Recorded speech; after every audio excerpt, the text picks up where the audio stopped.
Bon, qu'est-ce qu'il me reste à faire? Les factures, 22h30, ça va aller. Facture 48, 72, facture 42.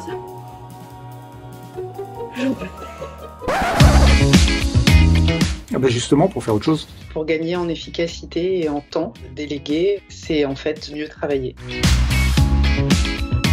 Un patron, pour moi, sa mission, c'est d'investir son temps sur la durée pour que la boîte se développe. Le dirigeant doit avoir l'esprit ouvert, doit pouvoir regarder à l'extérieur. Il y a un certain nombre de choses qui sont récurrentes. Il ne faut pas tout le temps être pollué par le quotidien. Donc il faut pouvoir déléguer pour avoir l'esprit ouvert. Déléguer, je pense que ça permet de se concentrer sur des tâches plus importantes pour le développement de la structure. Un patron identifie les tâches qui sont délégables. Mais c'est pas pour autant que ces tâches qui sont déléguées sont moins intéressantes que les autres. Faut reconnaître qu'il y a des experts et que bien souvent, on est plus efficace à déléguer les tâches et à les transmettre plutôt qu'à les réaliser soi-même. Ça pose la question de quelles sont mes priorités, quelles sont mes envies, quelle est ma valeur ajoutée. Dans mon cas personnel, ça m'a apporté plus de sérénité et c'est également un vrai plus pour mon entreprise. C'est vraiment une source de gain de productivité et aussi d'épanouissement personnel. J'ai été frappée par le nombre de dirigeants d'entreprises que j'ai croisés et qui m'ont dit, si on n'avait pas discuté, je n'aurais jamais eu l'idée de prendre quelqu'un pour